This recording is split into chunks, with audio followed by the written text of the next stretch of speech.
My dear students, good morning. Jitendra Mishra brilliant vision में आपका स्वागत करता हूं। लास्ट वीडियो में हम लोगों ने स्टडी की थी प्रॉपर्टीज़ ऑफ कार्बन। अगर आपने वो वीडियो नहीं देखी है ज़रूर देख लीजिएगा, तभी आपको आज का वीडियो समझ में आएगा। और आज हम स्टडी करेंगे आईयूपीएसी का जो शुरुआत है, जो कि केमिस्ट्री की जान है। अगर आपको ऑर्गेनिक केमिस्ट्री कभी भी पढ़नी है तो आपको कार्बन और आईयूपीएसी दो चीज़ें आपको डेफिनेटली आना चाहिए। अगर ये आपको नहीं आता तो there will be not any option that you will study the organic chemistry. तो आज का टॉपिक है हमारा सैचुरेटेड एंड अनसैचुरेटेड हाइड्रोकार्बन्स। लेकिन इन पर जाने से पहले हमें ये पता होना चाहिए कि कार्बन की क्वांटिटी के बेस पर हम उनको नेम कैसे देते हैं, जिसको हम कहते हैं कार्बन टेबल। तो let's we study the carbon table. अगर हम कार्बन टेबल की बात करें, इसको आप कार्बन सारणी भी कह सकते हो। तो अगर कहीं भी एक कार्बन है, मैंने C1 से शो किया है, तो उस एलिमेंट को हम मेथ कहेंगे। चाहे आप हिंदी मीडियम स्टूडेंट हो, चाहे आप इंग्लिश मीडियम स्टूडेंट हो, टर्मिनोलॉजी यही चलेगी। आपको मेथ ही कहना होगा, चाहे वो हिंदी में बोलिए चाहे इंग्लिश में बोलिए। तो C1 यानी एक कार्बन मेथ है, 2 कार्बन एथ है, 3 कार्बन प्रोप है, 4 कार्बन ब्यूट है, 5 कार्बन को पेंट बोलते हैं, 6 कार्बन को हेक्स बोलते हैं, 7 कार्बन को हेप्ट बोलते हैं, 8 कार्बन को ऑक्ट बोलते हैं, और 9 कार्बन को नोन बोलते हैं, और 10 कार्बन को हम डेक बोलते हैं। 10 के ऊपर आपके सिलेबस में नहीं पूछा जाता, फिर भी 11 अनडेक, डुडेक, ट्राइडेक, पेंटाडेक इस तरह से आगे बढ़ते हैं। लेकिन फिलहाल आपको सिर्फ 10 तक लर्न रखना है। एक बार हम फिर से रिवाइज करते हैं कि 1 कार्बन को मेथ, 2 को एथ, 3 को प्रोप, 4 को ब्यूट, 5 को पेंट, 6 को हेक्स, 7 को हेप्ट, 8 को ऑक्ट, 9 को नोन, 10 को डेक। इसको ज़रूर अपने नोटबुक में नोट कर लीजिएगा, क्योंकि अगर ये आपको नहीं आता तो आगे की ऑर्गेनिक केमिस्ट्री में आप चाहे आईयूपीएसी नॉमेनक्लेचर हो और चाहे कुछ और saturated, non saturated, normal, iso, neo hydrocarbons हो, आप इनकी स्टडी नहीं कर पाएंगे, आपको बहुत प्रॉब्लम आएगी। तो प्लीज़ लर्न इट। अब हम डिस्कस करते हैं कि डिग्री ऑफ कार्बन क्या होती है। ये जो भी चीज़ें मैं आपको बता रहा हूँ ये फंडामेंटल्स हैं। अगर ये फंडामेंटल्स आप पे क्लियर होंगे तब तो आपको आगे आईयूपीएसी नॉमेनक्लेचर या ऑर्गेनिक केमिस्ट्री समझ में आएगी। तो डिग्री ऑफ कार्बन के बेस पर कार्बन एलिमेंट्स प्राइमरी, जिसको बोलते हैं प्राथमिक, सेकेंडरी यानी द्वितीयक, तृतीयक यानी टर्सरी, इस तरह से होते हैं। तो कैसे इनका डिसाइड करते हैं? तो सबसे पहली बात तो याद रखिएगा हमेशा कि कार्बन को 4 बॉन्ड हमेशा टच करेंगे। इस स्ट्रक्चर को हम स्टडी करें, यहाँ ध्यान दीजिए, इस कार्बन को 3 हाइड्रोजन अटैच हैं और एक ये बॉन्ड, तो 3 और 1 4 बॉन्ड हाइड्रोजन को टच कर रहे हैं। इस कार्बन में भी एक बॉन्ड ये है, एक बॉन्ड ये है, एक बॉन्ड ये है, और चौथे बॉन्ड की जगह पर हाइड्रोजन है, तो यहाँ भी 4 बॉन्ड पूरे हैं। इस कार्बन की बात करो, इस कार्बन के साथ 3 हाइड्रोजन है और एक ये बॉन्ड है, तो 3 और 1 4। यहाँ भी इस कार्बन को एक बॉन्ड ये टच कर रहा है, एक बॉन्ड ये टच कर रहा है, 2 हाइड्रोजन, 4 बॉन्ड हो गए। यहाँ भी इस कार्बन के पास 3 हाइड्रोजन और एक बॉन्ड है, 4 बॉन्ड हो गए। अब हम जब समझते हैं कि डिग्री कैसे निकालते हैं, तो जैसे इस कार्बन की बात करते हैं, तो ध्यान दीजिएगा, इस कार्बन को 3 हाइड्रोजन टच कर रहे हैं। कैसे टच कर, इधर देख लीजिए, ये है कार्बन, एक हाइड्रोजन ऐसे लगा हुआ है, दूसरा हाइड्रोजन ऐसे, और तीसरा ऐसे। इस स्ट्रक्चर को हम ऐसे लिख सकते हैं CH3। तो इस CH3 को ध्यान दीजिए, आगे सिर्फ एक ही तो कार्बन है, तो इस CH3 को एक ही कार्बन टच कर रहा है आगे, इसलिए ये 1 डिग्री कार्बन है। क्या है ये? 1 डिग्री। और ऐसे कार्बन को हम प्राइमरी कार्बन बोलते हैं। तो ये है प्राइमरी कार्बन, हिंदी में बोलेंगे प्राथमिक कार्बन। इस कार्बन की बात करते हैं, तो ध्यान दीजिएगा, इस कार्बन को एक कार्बन ये टच कर रहा है, दूसरा कार्बन ये टच कर रहा है, और तीसरा कार्बन ये टच कर रहा है। ये जो हाइड्रोजन आपको यहाँ दिख रहा है, हाइड्रोजन यहाँ लगा हुआ है। तो इस कार्बन को 1 कार्बन, 2 कार्बन, 3 कार्बन टच कर रहे हैं, इसलिए ये कार्बन जो है ये 3 डिग्री कार्बन है। और इस कार्बन को हम टर्सरी कार्बन बोलेंगे, TERTIARY, टर्सरी कार्बन, जिसको हम तृतीयक कार्बन भी कहते हैं। इस कार्बन की बात करते हैं तो इस कार्बन को ध्यान दीजिएगा कि दो हाइड्रोजन के अलावा एक कार्बन इधर टच कर रहा है और एक कार्बन इधर टच कर रहा है, तो ये कार्बन को दो कार्बन टच कर रहे हैं, इसलिए 2 डिग्री कार्बन है और ऐसे कार्बन को हम सेकेंडरी कार्बन कहते हैं। सेकेंडरी, हिंदी में द्वितीयक कार्बन। इस तरह से हम 1 डिग्री, 2 डिग्री, 3 डिग्री यानी प्राइमरी, सेकेंडरी और टर्सरी तीनों प्रकार के कार्बन्स को समझ चुके हैं। अब हम समझते हैं कि नॉर्मल, आइसो और नियो हाइड्रोकार्बन्स क्या होते हैं। सबसे पहले बात करते हैं कि नॉर्मल हाइड्रोकार्बन्स किसे कहते हैं।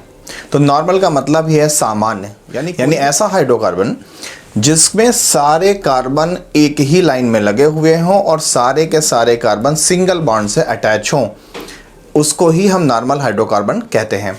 इंग्लिश में देखते हैं कि दोज कार्बन चेन, यानी कार्बन की ऐसी श्रृंखला which contain all carbon arranged in A series, जिसमें सारे के सारे कार्बन परमाणु एक लाइन में एक सीरीज में लगे होते हैं, विद, ये लाइन इंपॉर्टेंट है, विद सिंगल बॉन्ड, सारे के सारे कार्बन सिंगल बॉन्ड से अटैच होने चाहिए, उसी को हम नॉर्मल हाइड्रोकार्बन कहते हैं और इसको हम स्मॉल n से रिप्रेजेंट करते हैं।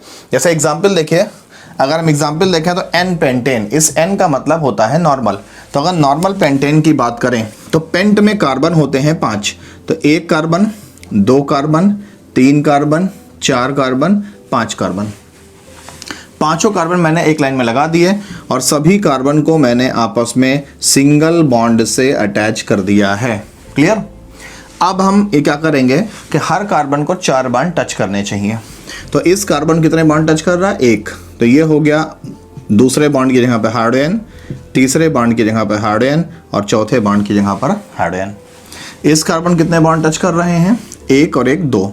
तो 2 हाइड्रोजन की यहाँ पर कमी है, इस कार्बन को भी 4 बॉन्ड टच कर लिए। इस कार्बन कितने बॉन्ड टच कर रहे हैं? 1 और 1 2। तो यहाँ भी तीसरा हाइड्रोजन और चौथा हाइड्रोजन, यानी 4 बॉन्ड कार्बन को कंप्लीट कर रहे हैं। यहाँ भी इस कार्बन को 2 बॉन्ड टच कर रहे हैं, तीसरे बॉन्ड की जगह पर हाइड्रोजन और चौथे बॉन्ड की जगह पर हाइड्रोजन। इस कार्बन को सिर्फ 1 बॉन्ड टच कर रहा है, तो यहाँ पर ये दूसरा बॉन्ड हो गया, ये तीसरा बॉन्ड हो गया और ये चौथा बॉन्ड हो गया।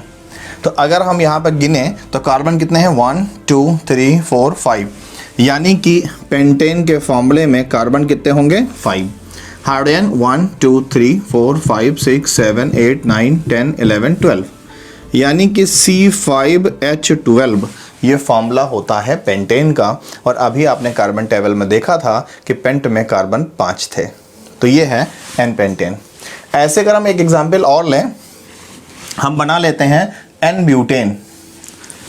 एन ब्यूटेन, इसकी एग्जाम्पल को देखते हैं।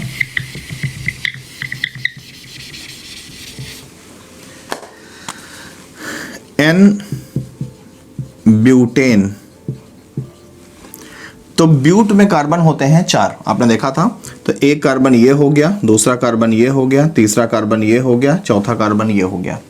इन चारों कार्बन को हम सिंगल बॉन्ड से अटैच कर देंगे। अब इस कार्बन को बॉन्ड कितने टच कर रहे हैं? 1। तो ये हो गया दूसरा बॉन्ड, ये हो गया तीसरा बॉन्ड, ये हो गया चौथा बॉन्ड। इसको कार्बन के कितने बॉन्ड टच कर रहे हैं? 1 1 2। तो ये हो गया 3 और ये हो गया 4। इसको भी कितने बॉन्ड टच कर रहे हैं? 2 1 1 2। तो ये हो गया थर्ड बॉन्ड और ये हो गया फोर्थ बॉन्ड। यहाँ भी टच कर रहा है एक बॉन्ड, तो ये हो गया दूसरा, ये हो गया तीसरा और ये हो गया चौथा। तो कार्बन कितने हैं? C4। हाइड्रोजन 1 2 3 4 5 6 7 8 9 10।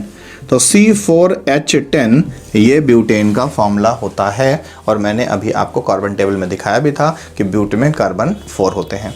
ऐसे ही हम आगे कंपाउंड्स बना सकते हैं, लेकिन खास बात ये रहेगी कि नॉर्मल तभी कहलाएंगे जब सारे कार्बन एक लाइन में हो और कार्बन से जितने भी बॉन्ड हों सब के सब सिंगल बॉन्ड हो।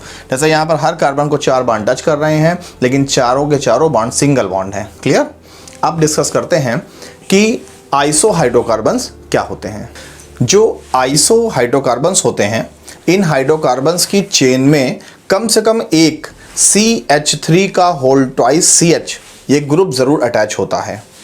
यानी कि दोज कंपाउंड्स, ऐसे यौगिक विच कंटेन, जिनमें होता है एटलीस्ट 1, कम से कम एक CH3 होल ट्वाइस, यानी 2 CH3 रहेंगे और एक CH से अटैच रहेंगे, तो CH3 whole twice CH group in its chain are called isohydrocarbon. यानी जिन भी हाइड्रोकार्बन्स के चेन में कम से कम एक CH3 का होल ट्वाइस CH ग्रुप होता है उसको हम आइसोहाइड्रोकार्बन कहते हैं। अगर हम एग्जांपल देखें तो आइसोपेंटेन की बात कर लेते हैं। तो आपको मालूम पेंट में कार्बन कितने होते हैं? 5। तो यहाँ पे ध्यान दीजिएगा, पहले हमें CH बनाना है। ये मैंने C बना दिया और इसके ऊपर ये सिंगल बॉन्ड H मैंने लगा दिया। इस CH के साथ CH3 कितने हैं? 2। तो ये मैंने पीछे सिंगल बॉन्ड लगाया और एक CH3 यहाँ अटैच कर दिया और दूसरा CH3 हमने नीचे अटैच कर दिया। तो ध्यान दीजिए, आपको CH और CH3 का होल ट्वाइस, यानी 2 CH3 आपको दिख रहे हैं CH से अटैच। क्लियर? अब इस कार्बन को बॉन्ड टच कर रहे हैं कितने? 1 2 3, चौथा बॉन्ड यहाँ खाली है। और पेंटेन में कार्बन कितने होते हैं? 5। कितने कार्बन खर्च हो चुके हैं? 1 2 3, बचे कितने हैं? ये हो गया चौथा कार्बन और ये सिंगल बॉन्ड से आगे 5वां कार्बन। अब इस कार्बन कितने बॉन्ड टच कर रहे हैं? इस कार्बन को 1 और 1 2 बॉन्ड टच कर रहे हैं। तो इस कार्बन से एक हाइड्रोजन ऊपर लग जाएगा, एक नीचे, उसको हम इकट्ठा यहाँ पर H2 लिख देते हैं। इस कार्बन कितने बॉन्ड टच कर रहे हैं? 1। इससे कितने कार्बन और कितने हाइड्रोजन और लगेंगे? 3, एक ऊपर एक इधर और एक इधर। तो इसको भी हमने यहाँ पर इकट्ठा CH3 लिख दिया। तो ये क्या बन गया? ये बन गया आइसोपेंटेन। यानी पेंटेन में कार्बन तो 5 हैं मगर वो लगे कैसे हैं? आइसो के तरीके लगे हुए हैं। और आइसो की पहचान क्या है? कि CH के साथ 2 CH3 अटैच होंगे। तो ध्यान दीजिए, ये CH है और इसके साथ 2 CH3 ये अटैच हैं। बाकी जितने कार्बन बचेंगे वो आगे लगते जाएंगे। एक एग्जाम्पल और देख लेते हैं, आइसो ब्यूटेन। तो अगर हम आइसो ब्यूटेन की बात करें तो ब्यूट में कार्बन कितने होते हैं? 4। तो पहले हम इस शर्त को पूरा करते हैं। तो एक कार्बन ये हो गया, इससे हमने हाइड्रोजन लगा दिया तो ये बन गया CH। अब इसके पीछे हमने लगा दिया एक CH3 और दूसरा CH3 हमने उसके नीचे लगा दिया। तो CH और CH3 का होल ट्वाइस आपको ये दिख रहा है, CH3 का होल ट्वाइस और ये हो गया CH। अब ब्यूट में कार्बन होते कितने हैं? ब्यूट में कार्बन होते हैं 4। कितने कार्बन खर्च हो चुके हैं? 1 2 3, बचे कितने हैं? 1। तो ये हमने लगा दिया वो कार्बन आगे सिंगल बॉन्ड से और इस कार्बन को बॉन्ड टच कर रहा है 1। कितने बॉन्ड की कमी है? 3 बॉन्ड की, यानी 3 हाइड्रोजन यहाँ पर अटैच होगा। तो हम सीधे यहाँ पर H3 लिख देते हैं। तो ये हो गया आपका आइसोब्यूटेन। क्लियर? अब डिस्कस करते हैं कि नियो हाइड्रोकार्बन्स क्या होते हैं। ऐसे हाइड्रोकार्बन्स जिन हाइड्रोकार्बन्स की चेन में कम से कम एक CH3 whole thrice C group जुड़ा हो, यानी एक कार्बन होगा और उस कार्बन से 3 CH3 जरूर जुड़े होने चाहिए, तभी ऐसे हाइड्रोकार्बन को हम नियो हाइड्रोकार्बन कहते हैं। और ऐसे हाइड्रोकार्बन को अभी मैंने आपको प्राइमरी, सेकेंडरी और टर्सरी हाइड्रोकार्बन में टर्सरी के फॉर्म में शो भी किया था। तो अगर हम एग्जाम्पल की बात करें, पहले डेफिनेशन देखते हैं कि दोज कंपाउंड्स, यानी ऐसे यौगिक विच कंटेन, जिनके पास होता है एट लीस्ट 1, कम से कम एक CH3 होल थ्राइस C, यानी एक C से 3 CH3 जरूर अटैच होंगे। ग्रुप इन इट्स चेन, उनकी चेन में आर नोन एज या कॉल्ड आइसोहाइड्रोकार्बन, यानी जिनकी भी चेन में CH3 का होल थ्राइस C ग्रुप होता है उसको हम नियो बोलते हैं। एग्जाम्पल देखते हैं। एग्जाम्पल में नियोपेंटेन। तो आपको मालूम है कि पेंटेन में पेंट में कार्बन कितने होते हैं? 5। तो ध्यान दीजिए, पहले हम एक कार्बन यहाँ पर ले लेते हैं जो शर्त है हमारी, और इस कार्बन से हम एक CH3 ये अटैच कर देते हैं, 3 CH3 हैं, दूसरा CH3 यहाँ ऊपर अटैच कर देते हैं और तीसरा CH3 यहाँ नीचे अटैच कर देते हैं। अब ध्यान दीजिए, इस कार्बन को कितने बॉन्ड टच कर रहे हैं? 4 बॉन्ड। एक बॉन्ड इस कार्बन से, एक ये 3, चौथा बॉन्ड ये आगे लगेगा अब। और पेंटेन के पास कार्बन होते हैं 5 और कितने कार्बन खर्च हो चुके हैं? एक ये, दूसरा, तीसरा, चौथा, यानी 5वां कार्बन यहाँ पर लग जाएगा। और इस कार्बन को बॉन्ड कितने टच करने चाहिए? 4। बॉन्ड टच कितने कर रहे हैं? 1। कमी कितने की है? 3। तो 3 हाइड्रोजन यहाँ पर अटैच हो जाएगा। ये बन गया हमारा नियोपेंटेन। अगर इस एग्जाम्पल के अलावा और एग्जाम्पल देखना चाहते हैं तो ये हमने ले लिया नियो और हेप्टेन ले लिया। तो अभी आपने पढ़ा था हेप्ट में नंबर ऑफ कार्बन्स कितने होते हैं? हेप्ट में नंबर ऑफ कार्बन 7 होते हैं, 7। तो पहले हम इस शर्त को पूरा करते हैं कि एक कार्बन तो ये हो गया, इस कार्बन से एक CH3 अटैच हो गया, ये दूसरा CH3 अटैच हो गया और ये तीसरा CH3 अटैच हो गया। तो जो शर्त थी नियो की वो शर्त पूरी हो गई। कि एक कार्बन से 3 CH3 जुड़ने चाहिए, तो ये कार्बन इससे 3 CH3 अटैच हैं। अब जितने भी कार्बन हमारे बचे हैं वो सब कार्बन ऐसे आगे अटैच होते जाएंगे। तो हेप्ट में कार्बन होते हैं 7, तो ये हो गया 1 2 3 4, ये हो गया 5वां कार्बन, ये हो गया 6ठा कार्बन और ये हो गया 7वां कार्बन। क्लियर? अब सिंपल सी बात है कि हर कार्बन के 4 बॉन्ड कंप्लीट कर दीजिए। और बॉन्ड किससे कंप्लीट होते हैं? हाइड्रोजन से। तो इस कार्बन कितने बॉन्ड टच कर रहे हैं? इस कार्बन को एक बॉन्ड ये टच कर रहा है, एक बॉन्ड ये टच कर रहा है। कितने बॉन्ड की कमी है? 2 की। तो यहाँ पर 2 हाइड्रोजन लगा दो, ये हो गया CH2। यहाँ पे कितने बॉन्ड टच कर रहे हैं? 1 और 1, 2 हाइड्रोजन इनको भी दे दो, CH2। यहाँ कितने बॉन्ड टच कर रहे हैं? 1। कितने हाइड्रोजन कमी है? 3, तो CH3। अगर हम इनका फॉर्मूला बनाना चाहें हेप्टेन का, तो हेप्ट का फॉर्मूला होता है C7 और H16। पेंटेन की बात करें तो पेंटेन फॉर्मूला भी आपने पीछे देखा था कि C5 और H12। चेक भी कर लो, 1 2 3 4 5 कार्बन है और हाइड्रोजन 3 3 6 3 9 3 12, तो C5H12। यहाँ भी चेक करना चाहो तो 7 कार्बन है, 7 ये हो गए, और हाइड्रोजन 3 3 6 3 9 9 2 11 11 और 2 13 13 और 3 16, तो C7H16। उम्मीद करता हूँ कि आपको carbon table, normal iso neo hydrocarbon, primary secondary and tertiary hydrocarbon, जिसको आप 1 डिग्री 2 डिग्री 3 डिग्री हाइड्रोकार्बन कहते हैं, ये आपको कंप्लीटली समझ में आया होगा। और अगर इसमें फिर भी कोई कंफ्यूजन है, वीडियो को दोबारा कंप्लीटली देख करके अपने आप को प्रिपेयर कर लीजिएगा, क्योंकि नेक्स्ट वीडियो में हम स्टडी करेंगे saturated and non saturated hydrocarbons. वहीं पर हम फंक्शनल ग्रुप के बारे में भी समझेंगे। अगर ये वीडियो और इससे पीछे वाला कार्बन आपका तैयार होगा तब तो आपको नेक्स्ट वीडियो अच्छे समझ में आएगा, अदरवाइज आप सफ़र करेंगे। तो प्लीज़ उसको देख लीजिएगा, और अगर दिल करे तो वीडियो को लाइक कर दीजिएगा, शेयर कर दीजिएगा और चैनल को सब्सक्राइब कर लीजिएगा। बाकी आपकी मर्ज़ी। मिलते हैं नेक्स्ट वीडियो में। Thank you.